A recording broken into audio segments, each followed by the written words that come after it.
Lily and Jack are her step-grandchildren. Comes straight up, beginning with the lie here. Yeah, she hates them. She lives in the camper. The RV, the camper. It's a camper. I guess it is. On the same property as the residence where Jack and Lily went missing. She said she saw them all week. Regarding Friday, she said the following. On Friday morning, she got up at 6 a.m. and had tea and cigarettes. Old Smokey there. Around 7 a.m., she went out and tended to her chickens and let her dog out. She went back inside and played a game on her phone. She got a call from her brother, Ron McKenzie, at 8:48 a.m., and they talked about going to town. After she was done talking to him, she went back to bed, yawn, and must have dozed off after scrolling on Facebook. Isn't that a bizarre way to start your morning? This isn't a typical morning for Janie already. Janie was up at 7 and she went out and tended to the chicken, talked to Ron and went back to bed. And this after having stimulants, coffee and cigarettes. She must have been exhausted. From what, I wonder?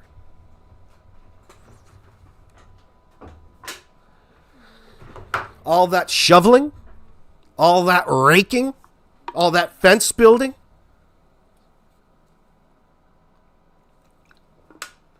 Maybe the muscles were a little tense. Hell of a workout. Now, what could have happened, I wonder, May 1st, that would have kicked the energy level out of old Janie there, who's tough as nails, living in the RV in the driveway like Oscar the Grouch. Whew. Whew. I get up, have some coffee, smoking some cigarettes, talking to my brother, Ron. Then she goes back to bed. After she was done talking to him, she went back to bed and must have dozed off after scrolling on Facebook. Yawn. She originally said she might have learned the children were gone around 8:48. Well, that's odd. You'd think that would be important. Before she talked to Ron, but later clarified the timeline in her second statement. So really what they're saying here is it's unclear. Which is fine. The fact that they're just writing it down as unclear, there's a contradiction. And we know Janie's contradictions aren't accidental. Well, I guess we could call them accidental because of their leakage. But nonetheless, her dog started barking and that woke her up. She heard Lily and Jack in the backyard playing on the swings and laughing. Then dozed off again. Then she woke up again when she heard Daniel yelling. So this whole sequence of events is just amazing. So she's snoozing away on a Friday, having a lay-in. What a lazy bitch. You're fucking lazy, you old bat. Who the hell gets up, has coffee, smokes, and just turns to go back to bed? I don't believe it, honey. I don't believe this nonsense.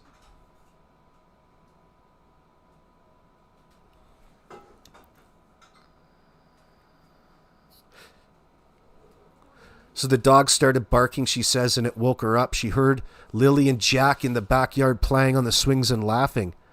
Then she dozed off again. Then she woke up. See how this all magically erases any sort of accountability?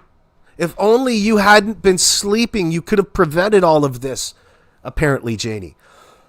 Her dog started barking, and that woke her up. She heard Lily and Jack in the backyard playing on the swings and laughing. Then dozed off again, and she woke up again when she heard Daniel yelling. Man. It's so far away from it that dirty Darren Getty said that you told him.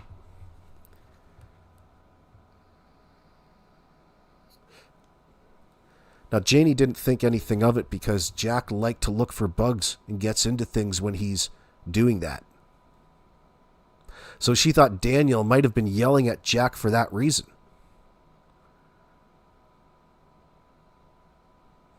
For what reason? You like to get into things when he's looking for bugs?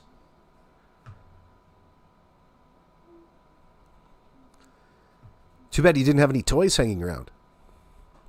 Things that he liked to play with. Get him some plastic bugs. So she thought Daniel might have been yelling at Jack for that reason when she came outside after waking up again. Yet again, she saw Malaya standing at the rock pile holding Meadow. Malaya said Jack and Lily were missing for about 20 minutes and she had called 911. Well, that doesn't make any sense, especially compared to this 8:48.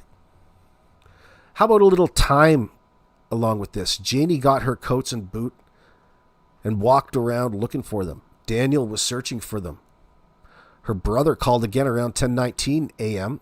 after all this had happened.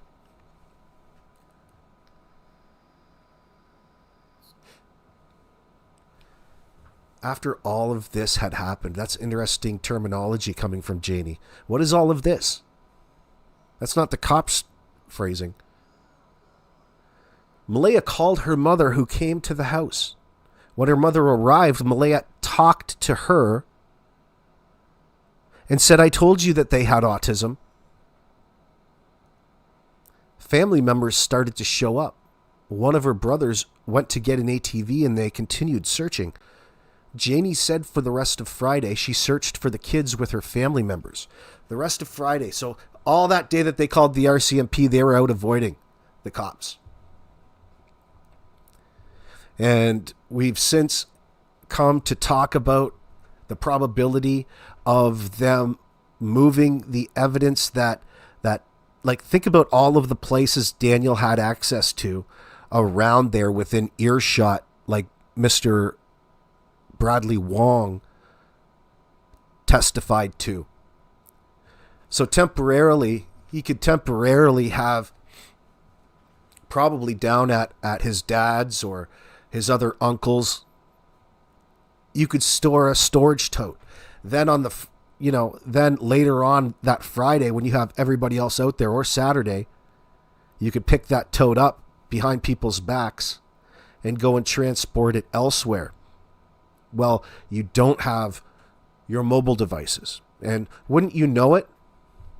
Chance and all of his pipeline boys, his buddies, live up on the, let's say, the east side of the bay in New Glasgow, which is close to Barney's River, which is close to the Big Island Beach where Danny and Malaya had their first date.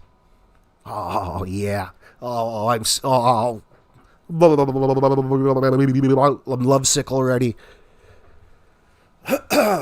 So the reason to bring them back was just to say that was the reason you had to travel up in that area in the first place. Because that's what you do. Okay? Because that's what you do, I guess. You call your tweaker buddies to come help you on foot search for a bunch of kids that you lost from your property in random locations, one of them being your dealer.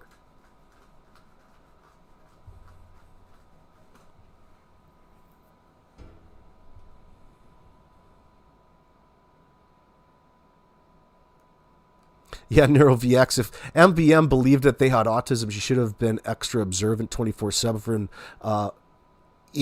And set up some safeguards around the house. Doesn't matter. That's just her fucking lying.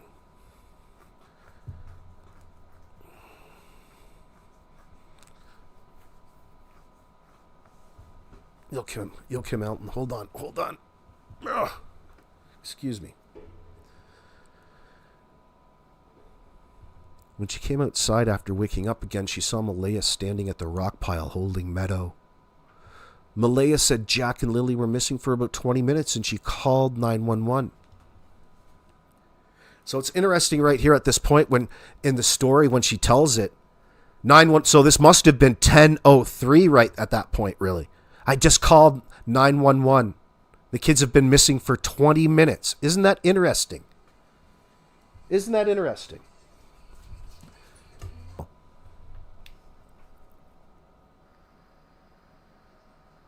That's interesting. Right from the get-go. My dog would be stressed out. So it had nothing to do with me not letting them search my RV. I was just the safety of the officer. And for my dog. And as far as the cupboard goes, I had nothing in the cupboard. I do not do drugs. I do not have guns. I don't do any shit like that. So there's your answer to the cupboard. There's your answer to the RCMP not searching my trailer. They have searched my trailer 3 times. Oh, and by the way, I do not accept friends' requests, so don't even bother sending me one. By the way, my dog does not like Lily's love. By the way, Janie's not accepting any friend requests, all you single men out there. Don't even try. Don't even try calling her up on Facebook dating. She ain't no Malaya. Oh, don't worry. Don't worry, girl. No need to pull out the filter for this one. Holy shit, boys. Get in line. Janie's on the prowl.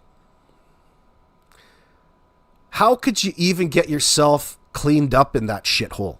How could you even clean yourself up? I'd feel dirty just getting out of the shower. What the hell? Well, I'm going to have to get out of the old rough living RV here. Whose great idea was that? Whose fucking idea was this? So it has to be that after the stove got fucked up, after the washing machine got all fucked up, it's probably broke because Daniel fucking took his anger out on it. He fucked up the washing machine. He fucked up the stove, threw him out on the front property. Next thing you know, he's raging out, and the only thing left are the kids. There's no more appliances to destroy. That's sounding a little bit more like this script of reality.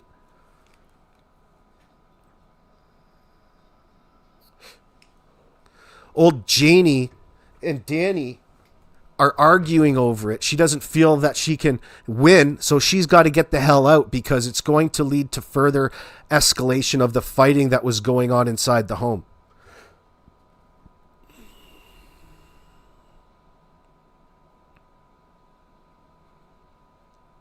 Don't worry, old lady. I'm going to give you an RV. What a fucking insult. You gotta be kidding me. Oh, no worry. Not just that. You know the fucking thing is... I mean... At least you didn't fence the damn RV in. What's the point to the fucking fence again, guys? You want to remind people why you've got a fence up around this shithole in the first place? And it's not even a real fence. It's like a fence that's been through a hurricane. You've got, 4-inch gaps in between each board? You're really cheaping out there. You're really cheaping out on the boards. It's certainly not for privacy, which is something that you guys really have to create around there, or else you're going to kill one another. Uh-oh. Did I just say that? There's no privacy around that house.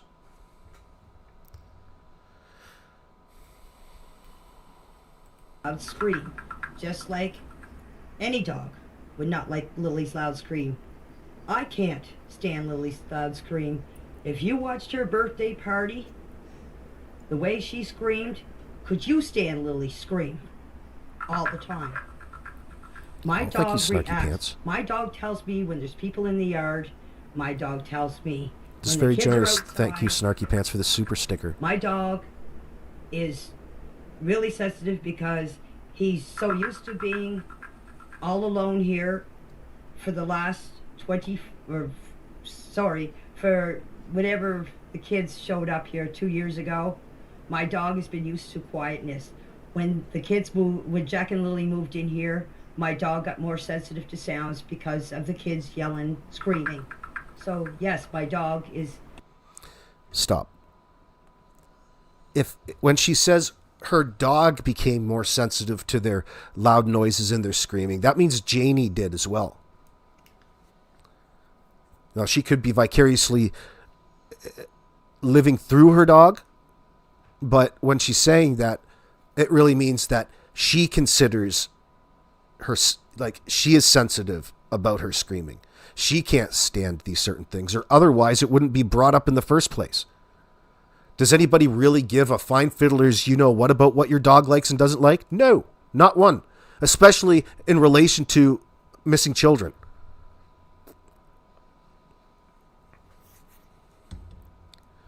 Is it made out of old pallets? Actually, I don't think so. It's made to look like old pallets. In a horrendous way. It's just nasty. It's a waste of lumber, is what it is.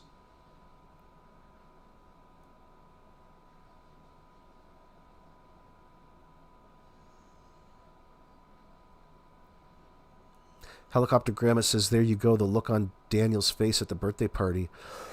Well, then why, Janie, did you let your dog out? Why were you watching the photo? I wonder how she came across this video.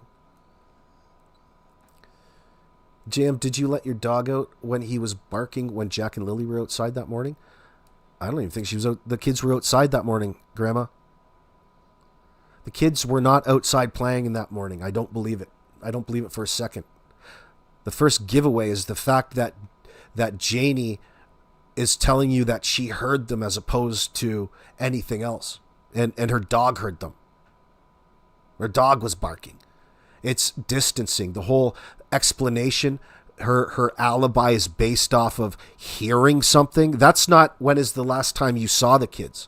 No, we want to know when the last time you saw and interacted when the kids were. Janie be around for a long time before she answered that one. Just simply hearing something is distancing in this circumstance. It's a way of avoiding talking about the fact that the kids weren't there in the first place and you guys are just making this up. Everybody just wants to have heard the kids from a distance. Guys, you aren't any more than 20 feet away from each other the entire time. This isn't a goddamn estate here. It's a very small, compact area with paper-thin walls, and you can hear everything and see everything.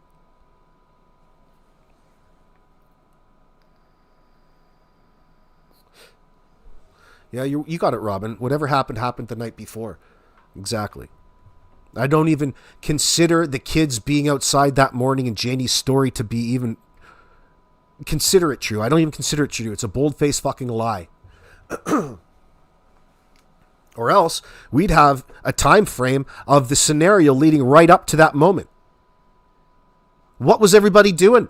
You want us to believe that you were up calling. Somebody was up at 6-something a.m. to call the kids in sick. You guys didn't sleep one wink the night before.